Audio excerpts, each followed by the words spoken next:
8절까지 보시겠습니다. 사도행전 23장 1절부터 8절까지 보십니다. 바울이 공회를 주목하여 가로되 여러분 형제들아 오늘날까지 내가 범사의 양심을 따라 하나님을 섬겼노라 하거늘 대제사장 아나니아가 바울 곁에 섰는 사람들에게 그 입을 치라 명하니 바울이 가로되 회칠한 담이여 하나님이 너를 치시리로다. 내가 나를 율법대로 판단한다고 앉아서 율법을 어기고 나를 치라 하느냐 하니 곁에 선 사람들이 말하되 하나님의 대제사장을 내가 욕하느냐. 바울이 가로되 형제들아 나는 그가 대제사장인 줄 알지 못하였노라. 기록하였으되 너의 백성의 관원을 비방치 말라 하였느니라 하더라. 바울이 그 한 부분은 사두개인이요 한 부분은 바리새인인 줄 알고 공회에서 외쳐 가로되 여러분 형제들아 나는 바리새인이요 또 바리새인의 아들이라. 죽은 자의 소망 곧 부활을 인하여 내가 신문을 받노라. 그 말을 한즉 바리새인과 사두개인 사이에 다툼이 생겨 무리가 나누이니 이는 사두개인은 부활도 없고 천사도 없고 영도 없다 하고 바리새인은 다 있다 함이라. 아멘. 하나님은 소망의 하나님이십니다. 소망의 하나님께서 예수님을 세상에 보내신 것은 죄 아래 갇혀 소망이 없는 사람들에게 하늘의 소망을 갖게 하시려고 예수님을 보내셨습니다. 사람은 세상에 태어나서 누구나 꿈을 가지고 그 꿈을 이루는 소망 때문에 열심히 살려고 합니다. 그러나 인간은 언젠가는 죽고 죽음으로써 자기의 그 꿈이나 이뤘던 모든 것들을 세상에 놔야 되고 그것으로 끝나는 것이 아니라 죽고 난 다음에 영원히 지옥에서 고통받을 수밖에 없는 그러한 죄인의 신분으로 살아가는 그런 신분이 지금 현재 예수님이 오시기 전에 세상에 대한 사람들의 어떤 상황이었어요. 그러니까 세상 사람들이 이 땅에서 자기의 꿈을 이루기 위해서 열심히 사는 그 소망을 가졌다 할지라도 육체를 마감하고 난 다음에는 영원히 지옥에 갈 수밖에 없는 그런 소망 없는 사람들에게 예수님께서는 소망을 주시려고 이 땅에 오신 것입니다. 사람들은 자기의 꿈을 이루기 위하여서 곧 자기의 소망을 이루기 위하여서 어떤 그 소망을 이루어가는 그 과정에서 어떤 그 틀을 잡고 자기가 어떤 꿈꾸는 그 꿈을 이루기 위해서 어떤 계획을 세우고 그 꿈을 이루어 나가는 과정에서 어떤 계획 속에서 자기 생각의 틀을 가지고 열심히 그 꿈을 향해서 나가듯이 우리는 이 땅에서 하늘에 대한 소망을 가지고 사는 자들로서 이제 부활을 꿈꾸는 삶을 산다면은 이제 부활이 무엇이고 부활을 이루기 위해서는 어떠한 그 믿음의 틀을 잡고 살아가야 할 것인가에 대해서 오늘 말씀을 드리려고 합니다.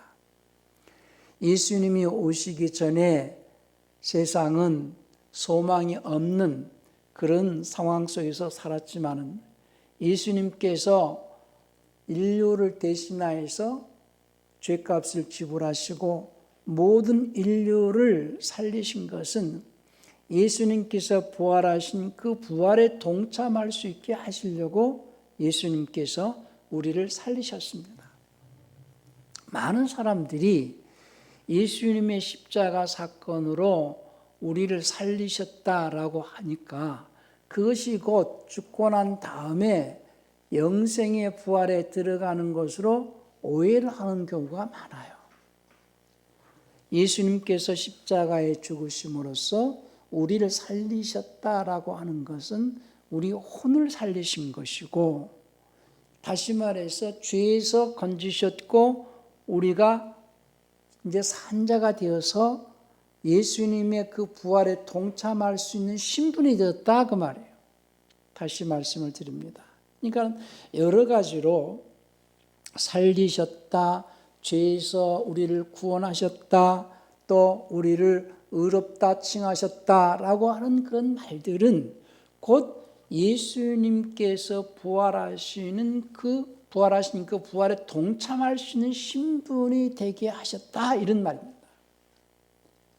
우리를 살리셨다라고 했을 때에 우리라는 것은 예수님을 믿는 자들만을 말하는 것이 아니고 예수님을 믿지 않는 자들까지 포함해서 우리거든요. 그것은 고린도후서 5장 15절에서 말씀하신 대로 제가 모든 사람을 대신하여 죽으신 것은 산자들로 하여금 예수님을 위해서 살게 하시려고 모든 사람을 대신하여 죽으셨다라고 말씀하셨기 때문에 모든 사람을 대신하여 죽으셨다라는 것은 예수님을 믿기 전에 모든 사람들, 예수님을 믿는 모든 사람들을 말하는 것이 아니고 예수님을 믿기 전에 모든 사람들을 대신하여서 예수님께서 우리를 위하여서 죽으셨다. 자, 우리 고린도후서 5장 15절을 보실까요? 고린도후서 5장 15절을 보시면은 저가 모든 사람을 대신하여 죽으심은 산자들로 하여금 다시는 저희 자신을 위해서 살지 않고 오직 저희를 대신하여 죽었다가 다시 사신 자를 위하여 살게 하려 함이니라 그랬죠. 그러니까 모든 사람을 대신하여 죽으셨다라고 하는 것은 요한복음 3장 16절에서 말씀하신 대로 하나님이 세상을 이처럼 사랑하사 독생자를 주셨으니 말씀과 일치되는 거거든요. 그러니까 모든 사람이라는 것은 세상의 모든 사람들, 세상을 이처럼 사랑하사 독생자를 주셨다. 예수님을 믿기 전에 모든 세상 사람들을 대신하여 예수님이 십자가에 죽으셨다. 그러니 모든 사람들은 산자가 되었다라는 거예요. 그것이 이제 에베소서 2장 1절에서 우리의 죄와 허물로 죽었던 우리를 저가 살리셨다라고 말씀하시는 거거든요. 그러니까 죄와 허물로 죽었던 우리를 살리셨다는 거예요. 거기서 죽었다, 살았다라고 하는 것은 어떤 생물학적인 육신을 벗고 이제 영혼이 육신을 떠나서 육체는 흙으로 돌아가는 그런 죽음을 말하는 것이 아니고 우리 혼이 살았다. 예수님을 믿든 예수님을 믿지 않든 모든 인류는 하나님께서 그 아들을 세상에 보내심으로써 그 아들이 모든 인류를 살리시려고 십자가에 죽으셨다라는 거예요. 그걸 다른 말로 원죄에서 우리를 건지셨다. 마귀로부터 우리를 해방하셨다. 죽었던 우리를 살리셨다. 이 말과 동일한 말이거든요. 그분께서 우리를 살리신 것은 예수님의 부활에 동참할 수 있게 하시려고 살리셨다. 예수님이 부활하신 것과 같이 우리도 생명의 부활을 할 수 있게 하시려고 우리를 살리셨다. 그런데 자기 자신이 산자인 것을 믿지 않고 자기 자신이 언젠가 육체를 벗어나서 예수님과 같은 부활에 이를 수 있다는 그 소망을 갖지 않는 자들은 비록 예수님께서 살려놨지만 점점 죽어감으로써 언젠가 육체를 벗어나서는 영생의 부활이 아니라 영원한 형벌을 받을 부활에 이를 것이라는 거예요. 그래서 부활이라는 것은 두 가지가 있는데요.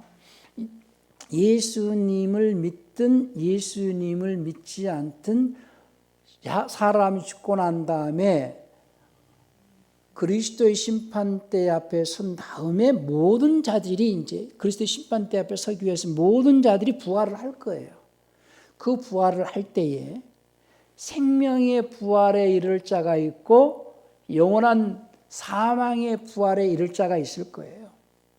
자, 우리 요한복음 5장 29절을 한번 보십시다.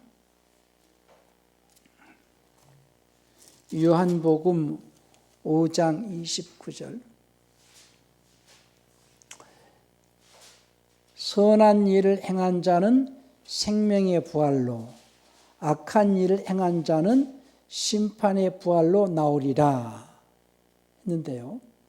여기서 영어 표현으로는 damnation으로 되어 있거든요.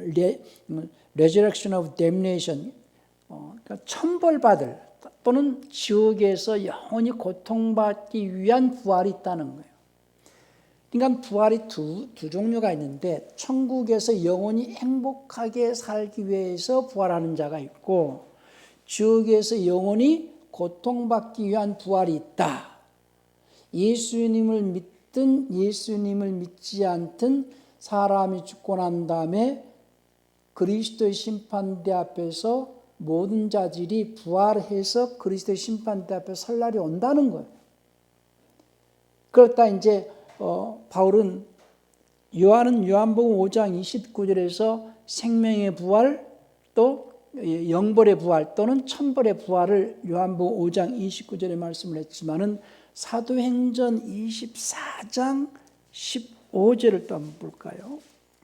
오늘 사도행전 23장에서 바울이 이제 그 대제사장 앞에서 얘기를 할 때에 부활에 대해서 신문을 받는다라고 하면서 24장에서 이제 그 부활을 또 언급을 합니다. 24장 15절을 보십시다.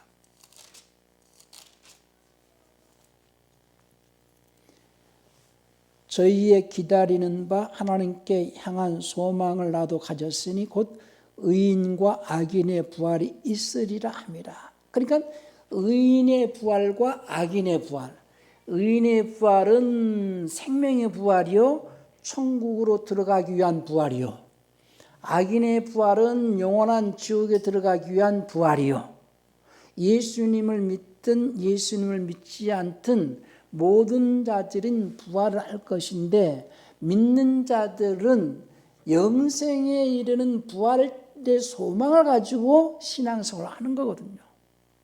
그러니까 무조건 믿는다고 해서 영생의 부활에 들어가는 것이 아니고, 부활은 예수를 믿든 예수를 믿지 않든 다 부활할 것인데, 영생에 들어가기 위하여서 우리는 부활을 해야 될 터인데, 예수님을 믿는다라고 해서 모두가 영생에 들어가는 부활을 하는 것은 아니다 그 말입니다.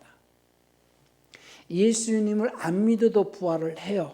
무조건 그들은 천국이 아닌 지옥에 들어가기 위한 부활이요, 예수님을 믿는 자들도 부활을 할 터인데, 예수님을 믿는 자들 가운데는 알곡으로 열매를 충실하게 맺은 자들로서 부활할 것인지 아니면은 쭉정이로 부활할 것인지, 그 차이 때문에 이제 신앙인들 가운데서도 지옥으로 떨어질 자도 있다 그 말입니다.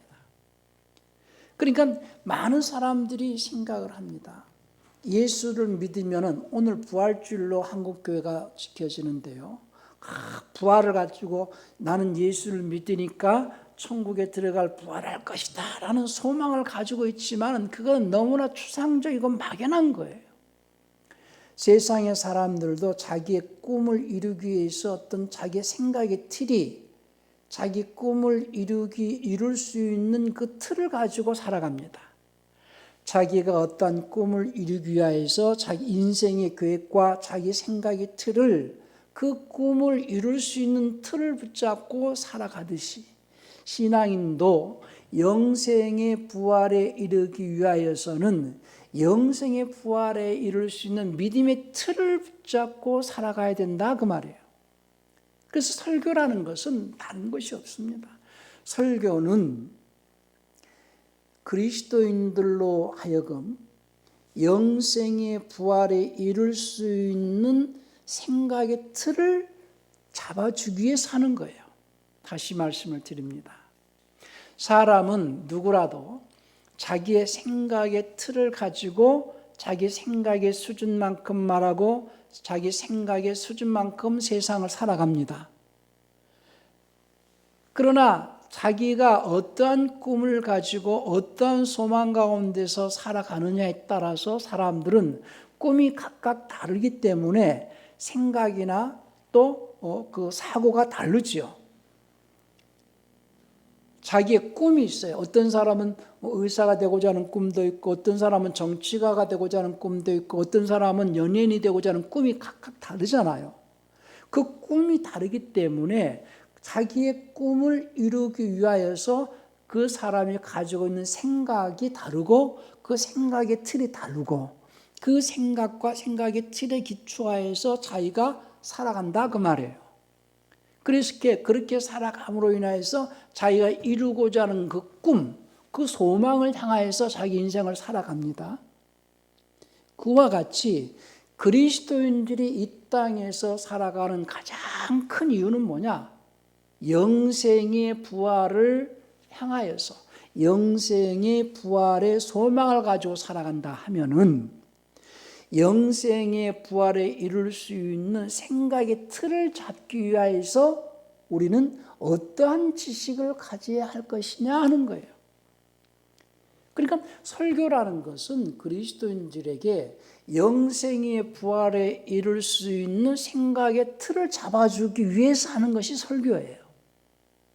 그러니까는 여러분들이 설교를 들을 때에 자기 인생을 살아갈 때 나는 어떠한 소망과 어떠한 꿈을 가지고 살아갈 것인가를 먼저 정해야 될 것이고, 그것은 그리스도인들이라면 누구라도 부활을 향하여서 부활의 꿈이 있어요. 근데 그 부활은 영생의 부활에 이룰 수 있어야 됩니다. 영생의 부활. 영원한 사망의 부활이 아니라 영생의 부활. 그 영생의 부활에 이르기 위해서 신앙생활을 하는 자들 가운데는 쭉정이로 구별되어져 가지고 지옥으로 떨어질 자들도 있기 때문에 나 자신이 쭉정이로 부활하지 않고 알고 구부로 부활하기 위해서는 나는 어떠한 삶을 살아야 되는가에 대하여서 자기가 그 믿음의 틀을 잘 잡아야 된다는 거예요. 내가 이렇게 살고 이렇게 생각하고 이렇게 말하고 이렇게 세상을 살아가다가는 나는 지옥으로 떨어지겠구나라는 것을 늘 염두에 두고 자기의 생각이나 말하는 것이나 자기의 사고방식과 자기의 생활 방식이 영생에 이르는 부활의 사고방식의 틀을 가져야 된다 그 말입니다. 자기 생활 방식의 틀. 그러니까는 우리는 설교를 통하여서 자기 삶의 틀, 생각의 틀, 자기 사고방식의 틀을 늘 점검을 하셔야 됩니다. 그런데 그리스도인들 가운데는 그냥 믿기만 하면은 천국 간다라는 잘못된 사고방식을 가지고 교회당을 그냥 종교인처럼 드나드는 자들이 많이 있기 때문에 가장 큰 문제라는 거예요. 이제 코로나19가 이제 거리두기도 완화되고 여러 가지 이제 정부에서 해제를 하지만은요. 지금 그동안에는 교인들이 코로나 때문에 뭐 인터넷으로 예배드리고 또 비대면으로 드리고 하다가 이제 비대면이 해제됐다 해도 이제 습관화돼 가지고 교회에 모이지 않는다는 거예요. 그것은 자기 생각의 틀이 믿기만 하면은 천국 간다라고 착각하고 있기 때문이에요. 그런 거에서 여러분들이 늘 경계하실 수 있어야 됩니다. 그래서 오늘 부활에 대해서 누가 영생의 부활을 할 수 있고 영생의 부활을 하기 위해서는 우리는 어떤 삶을 살기 위해서 내 생각의 틀을 어떻게 붙잡고 어떻게 생각의 틀을 잡아야 할 것인가에 대해서 말씀을 드리려고 그러는 거예요. 예수님께서 우리를 위해서 십자가에서 죽으신 것은 우리로 예수님의 부활에 동참할 수 있는 신분이 되게 하시려고 우리를 살리셨다라는 사실. 그러니까 예수님을 믿든 예수님을 믿지 않든 누구라도 이제는 산자가 되었어요. 왜 살리셨느냐? 예수님께서 우리를 살리신 것은 예수님과 연합되어져 가지고 예수님과 같은 부활에 동참할 수 있게 하시려고 우리를 살리신 거예요. 그러니까 예수님과 같은 그 부활에 동참하겠다라고 고백하는 그 고백이 이제 맵티즘이거든요. 이제 침례 또는 세례 이렇게 표현하지만 저는 늘 맵티즘을 강조합니다. 그러니까 예수님과 같은 부활에 동참하겠다라고 예수님과 연합되겠다라는 것은 곧 예수님과 같은 부활에 동참하겠다 이 말이거든요. 누가 예수님과 같은 부활에 동참할 수 있느냐? 죄인이 아니어야만이, 의인이어야만이 예수님과 같은 부활에 동참할 수 있기 때문에 우리가 죄인의 신분 가지고는 안 되기 때문에 예수님이 우리를 죄에서 구하신 거예요. 자, 로마서 6장을 한번 볼까요? 6장 3절을 한번 봅시다.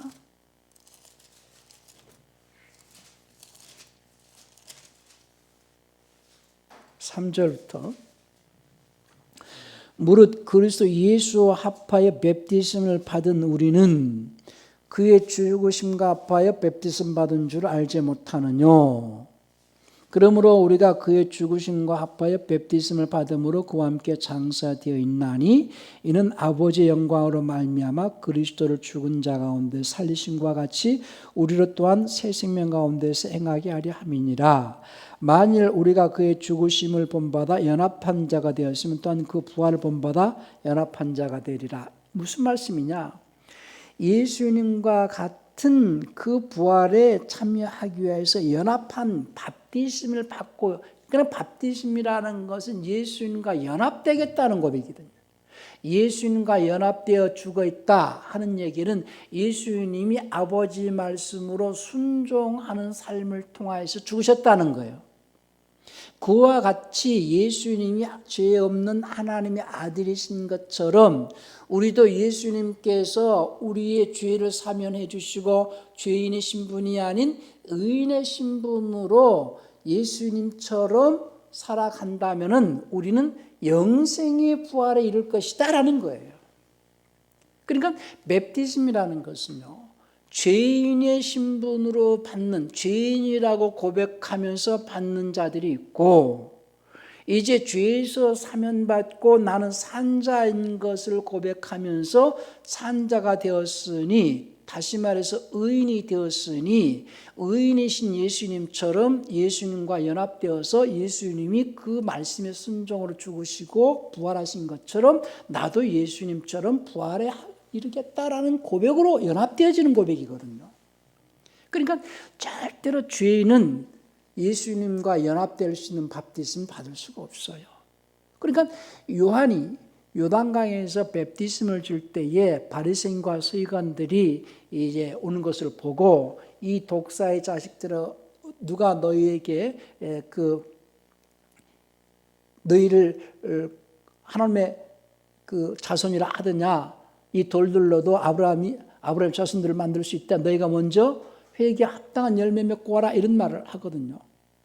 그러니까 요한이 요구하는 요한이 주는 맵티즘은 죄인인 것을 고백해야 하는 밥티즘이요, 예수님의 이름으로 받는 밥티즘은 의인의 신분으로서 예수님처럼 순종으로 죽겠다라는 고백으로 받는 밥티즘이기 때문에 예수님은 죄가 없는 하나님의 아들로서 최초의 맵티스트고 예수님이 그 맵티스트로서의 삶을 사시고 십자가에서 죽으시고 난 다음에 부활하신 것처럼, 하나님의 아들로 부활하신 것처럼 나도 죄 없는 신분이 되었으니 예수님과 연합되어진 삶을 통하여서 예수님처럼 부활하겠다라는 고백으로서 맵티즘을 받는다 그 말입니다.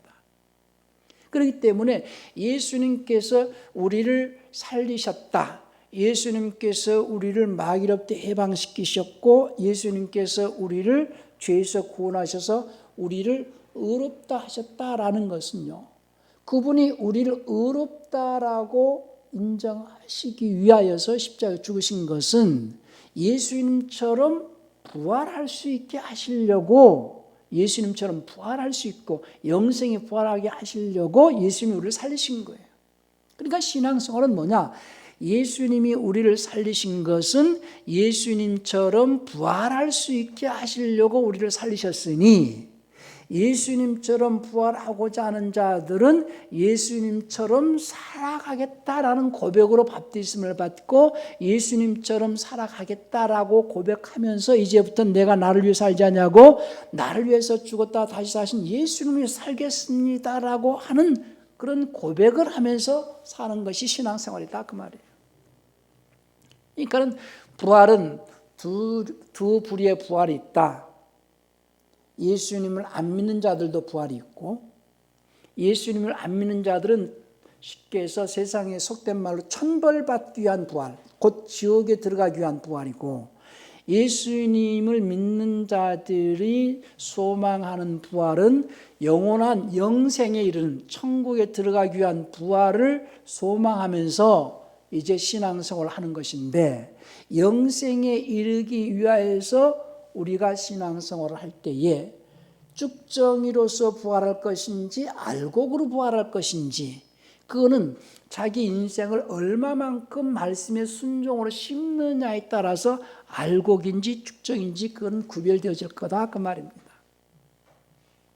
그러니까는 우리는 오늘 바울이 많은 그 핍박 가운데서도 신문을 받으면서 지금 바리새인들과 사두개인들 사이에서 논쟁을 일으키는 그 논쟁거리 중에 하나가 뭐냐?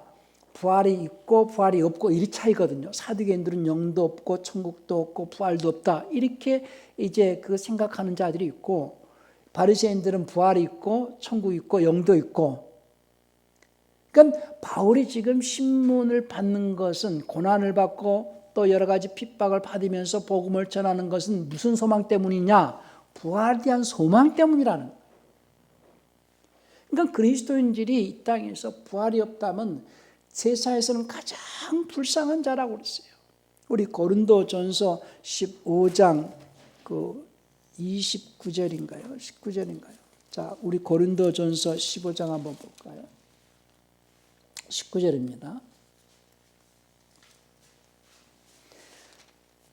만일 그리스도 안에서 우리 바라는 것이 다만 이 세상뿐이라면 모든 사람 가운데 우리가 더 불쌍한 자다.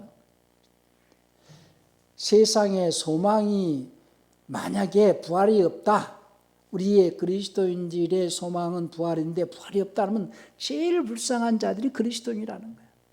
부활 때문에 우리는 고난도 받고 부활 때문에 여러 가지 어려움을 겪는 거거든요. 그러니까 여러분들이 예수님께서 부활하셨다라는 사실을 믿잖아요.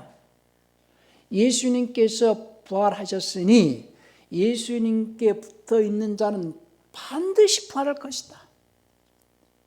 그러니까 신앙생활은 예수님께 붙어 있어야 된다는 거예요. 그러니까 그냥 아무나 부활하는 것이 아니고요. 예수님이, 우리는 부활하신 그리스도인들이라는 것은, 그리스도인은 누구나 예수님은 부활하셨다라고 믿는 자들이에요. 예수님이 부활하셨으니 우리도 반드시 부활할 것이다 라고 믿지요. 근데 우리도 예수님처럼 부활하기를 원한다면 예수님에게 붙어있는 자라야 부활한다, 그 말이에요. 예수님에게 붙어있는 자라야. 그러면 예수님에게 붙어있다라는 것은 다른 말로 주님께서 말씀하시기를, 요한복음 그 15장에서 나는 포도나무요 너희는 가지니 가지가 나무에 붙어있지 않으면 절로 과실을 맺을 수 없음 같이 나를 떠나서는 너희가 아무것도 할 수 없다, 이렇게 말씀하셨어요. 그러니까 예수님이 부활의 첫 열매이시고 예수님이 열매로, 첫 열매로 부활하신 것처럼 우리도 가지가 되어서 나무에 붙어 있다면은 그 다음에 우리가 열매를 맺는, 열매로 부활해야 되는 그런 신앙인들의 삶이 돼야 된다는 거예요. 그러니까 열매가 아니라 쭉정이는 나중에 또 지옥으로 들어갈 것이고, 열매 맺는 그 신앙생활을 통하여서 내가 예수님에게 붙어 있다면은 첫 열매로 부활하신 예수님처럼 우리도 그에게 붙어 있다면은 반드시 부활할 것이다.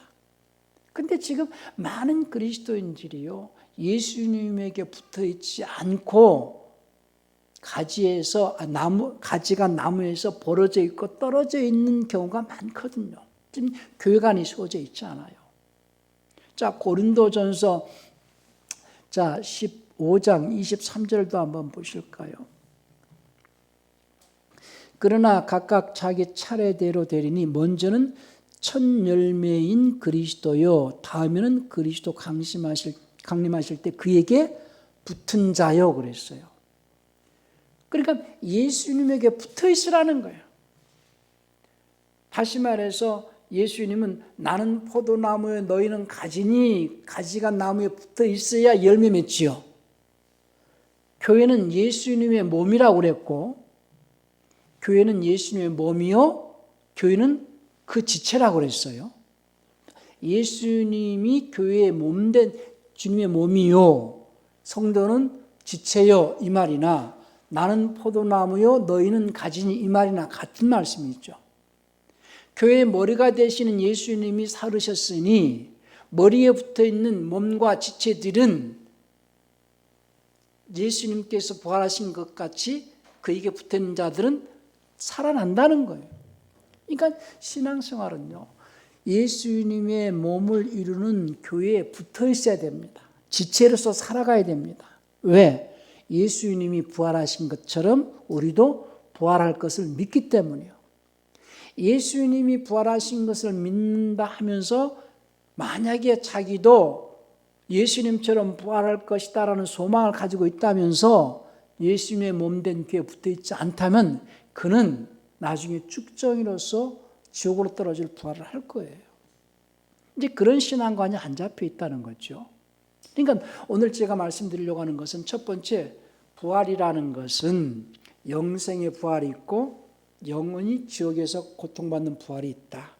예수님을 안 믿는 자들도 부활할 것인데 예수님을 안 믿는 자들은 지옥에 들어갈 부활할 것이요, 예수님을 믿는 자들은 천국에 들어가기 위하여서 신앙생활을 할 것인데, 영생의 부활을 소망하지만은 영생에 들어갈 부활에 이룰 수 있는 삶을 살지 않는다면은 그들 역시 똑같이 지옥에 들어갈 부활을 할 것이다라는 걸 말씀을 드리는 거예요. 그러니까 쭉정이와 알곡 차이를 얘기를 하는 것이고요. 그 다음에 부활이라는 것은 주님께서 요한복음 3절부터 5절까지 거듭남에 대해서 말씀을 했는데요. 부활은 거듭남이거든요. 부활은 거듭남의 완성입니다. 거듭남이라는 것은 육체를 벗고 영의 몸을 입고 나오는 것이 거듭남이죠. born again이라는 것은 다시 태어난다는 거예요. 그건 다시 태어난다는 것은 예수님을 안 믿는 자도 다시 태어나요. 또 이상한 얘기한다고 듣지 마시고, 예수님을 안 믿는 자도 다시 태어나는데 어디로 들어가기 위해서 태어나느냐? 지옥에 들어가기 위해서 태어나는 거예요. 예수를 믿는 자는 천국에 들어가기 위해서 태어나는 것이고, 그러니까 거듭남은 두 가지가 변화가 일어납니다. 천국에 들어갈 자들이 거듭나는 것은 첫 번째, 인격이 신격으로 바뀌어져 가지고 육의 몸을 아니 영의 몸을 입고 나오는 것이 영생의 부활이요. 지옥에 들어가기 위하여서 부활하는 자들은 자기 인격이 전혀 변화되지 않고 영의 몸을 입고 나오는 것이 지옥에 들어갈 자들의 부활이에요. 다시 설명을 할게요. 요한복음 3장 3절부터 5절까지 한번 볼까요? 예수께서 대답하여 가라사대 진실로 진실로 내게 이르노니 사람이 거듭나지 아니하면 하나님 나라를 볼 수 없느니라 그랬죠. 사람은 거듭난다는 거예요. 그러니까 거듭나는데 하나님 나라를 볼 수 있는 거듭남. 니고데모가 가로되 사람이 늙으면 어떻게 나을 수 있삼나이까? 두 번째 못에 들어갔다가 나을 수 있삼나이까? 예수께서 대답하시되 진실로 진실로 내게 이르노니 사람이 물과 영으로 나지 않냐면 개역성경은 성령으로 이렇게 해놔버렸는데요. 물과 영으로 나지 않으면 하나님 나라에 들어갈 수 없느니라. 육으로 난 것은 육이요 영으로 난 것은 영이니, 이 말이에요. 그러니까 육을 입고 태어난 혼이 있고 영의 몸을 입고 태어난 혼이 있다, 그 말이에요. 사람은 혼을 사람이라고 했지요. 지금 우리는 육체를 입고 태어났어요. 어머니 뱃속에서 육체를 입고 응애하고 태어났어요. 그러니까 육으로 난 것은 육이요 육의 몸이다 있다, 이 말이죠. 근데 육으로 난 이 육의 몸을 입고 태어난 우리는 언젠가 영의 몸을 입고 태어난다, 그 말이에요. 육의 몸을 벗고 영의 몸을 입고 태어나는데, 그러니까 이제 고린도전서, 오늘 부활자에서 고린도전서 15장 42절인가요? 42절부터 보십시다. 죽은 자의 부활도 이와 같으니 썩을 것으로 심고 썩지 아니할 것 다시 살며, 욕된 것으로 심고 영광스러운 것으로 다시 살며, 약한 것으로 심고 강한 것으로 다시 살며, 육의 몸으로 심고 영의 몸으로 다시 사는, 육의 몸이 있은즉 또 영의 몸이 있다 그랬죠. 그러니까 내추럴 바디가 있고 스피리추얼 바디가 있다, 그 말이야. 육의 몸이 있고 영의 몸이 있다 하는 것은 육으로 난 것은 육이요, 이 말이에요. 육의 몸을 입고 난 육의 몸이 있고 영의 몸을 난 영의 몸이 있다, 이거. 영의 몸을 입고 난 것이 부활인데, 부활이라고 하는 것은 영의 몸을 입고 나오는 것이 부활입니다. 영의 몸을 입고 나오는 것이 부활인데,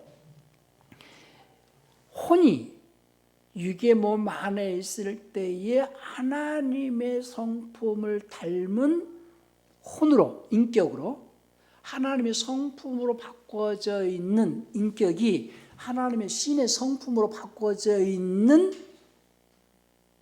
하나님의 성품으로 바꿔진 그 인격이 영의 몸을 입고, 그렇지 않고 여전히 육신을 입고 살아갈 때에 세상적이고 육신적으로 살아가는 혼이 영의 몸을 입고 나올 때에 두 부류로 분류가 될 건데, 예수님을 안 믿는 자들은 자기가 세상에서 살아갈 동안에 인격이 전혀 변함이 없었잖아요. 그 상태에서 영의 몸을 입고 지옥으로 들어갈 것이고, 예수님을 믿는 자 가운데에서는 이제 하나님의 말씀을 듣고 자기 인격이 하나님의 성품으로 날마다 변하여져 가지고 거룩한 변화, 성화되어져 가지고 하나님의 아들의 성품을 가지고 영의 몸을 딱 입고 나오는 자가 있는데, 그 가운데서 미달할 자들도 있다, 그 말이에요. 전혀 예수님을 믿는다 할지라도 인격이 전혀 변화되지 않고 여전히 세상 사람들과 별반 차이가 없이 영의 몸을 입고 태어난 자들도 있을 거다, 그 말이에요. 그들은 역시 믿는다라는 이름만 있었을 뿐이지 변화가 없기 때문에 그들 역시 믿지 않는 자와 같은 부류로 지옥에 들어갈 부활을 할 것이다, 그 말입니다. 그러니까 우리가 이 땅에 살아가는 동안에 그리스도인으로서 가장 큰 소망은 부활인데, 부활을 잘 아셔야 됩니다.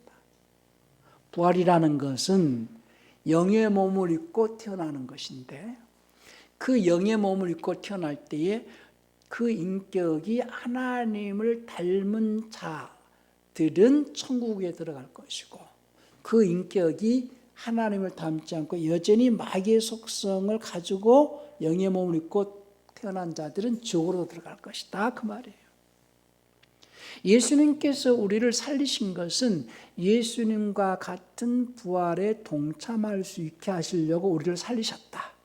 그러니 누구든지 예수님이 자신을 살리셨다라고 믿는다면은 예수님과 같은 부활에 동참하기 위한 삶을 살아내야 하는 것이 신앙생활입니다. 예수님이 우리를 살리셨다라고 믿는다면은 예수님처럼 부활에 동참할 수 있는 삶을 살아내는 것이 신앙생활이다라는 얘기를 하는 거예요. 그러나 예수님이 우리를 살리셨고 예수님이 나의 죄를 담당해 주셨다는 것을 믿기만 할 뿐이지, 예수님과 같은 부활에 이를 수 있는 삶을 살지 못하는 자가 너무 많은 시대에 살기 때문에 그것이 가장 큰 문제라는 거예요. 지금 많은 그리스도인들이 예수님에게 붙어 있지 않습니다. 예수님의 몸된 교회에 붙어 있지 않습니다. 그래서 제가 늘 강조하는 것 중에 하나가 신앙생활을 꺾고지 신앙생활하지 마라. 꺾고지 신앙생활이라는 것은 보통 우리가 요즘에 봄날이 돼가지고 꽃이 피고 또 그 향이 잘 나는 그런 꽃도 있잖아요. 예를 들어서 요즘에 라일락 같은 것을 이렇게 꺾어가지고 화병에 이렇게 담아 놓으면은 그 라일락 꽃이 오래 갑니까? 오래 가지도 않고 열매 맺지도 않고 그렇게 꺾고지 신앙생활은 열매를 맺을 수가 없어요. 그래서 신앙인들도 이 열매 맺기 위해서는 한 군데 오래 뿌리를 내려서 열매 맺을 수 있는 신앙생활을 해라 하는 것이 꺾고지 신앙생활하지 마라. 부지깽이 신앙생활하지 마라. 그리고 거렁뱅이 신앙생활하지 마라. 주님의 몸된 교회에 붙어서 예수님의 가지가 되어서 꽃을 피우고 열매 맺어가지고 영생에 이를 수 있는 그런 신앙생활을 할 수 있어야 됩니다. 오늘 부활절을 기념하면서 우리가 예배를 하지만은요, 부활절 되기 전에 고난주의를 지키고 여러 가지 사순절을 지키고 하지만은요, 우리는 우리의 삶 자체가 고난이고 우리의 삶 자체가 부활에 이르기에 합당한 삶이 되지 않는다면은 그런 것은 의미가 없는 거예요. 1년 내 자기가 육신적으로 세상적으로 함께 살다가 고난주가 되니까 그때 가서 기도하고 그때 가서 어떤 기념식으로 하는 그런 어떤 절기는 의미가 없는 거예요. 우리는 일평생 주님의 고난에 동참하는 자로서 주님과 같은 그 부활의 소망을 가지고 주님을 위해서 살 수 있는 그런 신앙인들이 되셔야 됩니다. 그것은 예수님께서 부활하신 것 같이 우리도 반드시 부활할 것이라는 것을 소망하기 때문에 예수님을 위해서 받는 그 고난은 당연시 우리는 주님 때문에 고난을 받는다라고 생각을 하시면서 우리의 삶 자체가 예수님 때문에 고난받는 삶이라는 것을 늘 인지하시고 예수님이 부활하셨으니 우리도 이제 부활할 것이라는 소망 속에서 주님을 위해서 받는 고난을 감수하면서 어떤 어려움과 어떤 고난 속에서도 예수님께 붙어있는, 그래서 열매 맺는 그런 신앙인들이 되시기를 바랍니다. 우리 시간 기도하실 때에 그리스도인들의 가장 큰 소망은 부활입니다. 부활에 이룰 수 있는데 이제 열매 맺는, 알고 그래 열매 맺어서 주님과 같은 그 영생의 부활에 들어갈 수 있는 그런 신앙인의 삶이 되실 수 있도록 우리 한번 다 같이 통성으로 기도하시겠습니다.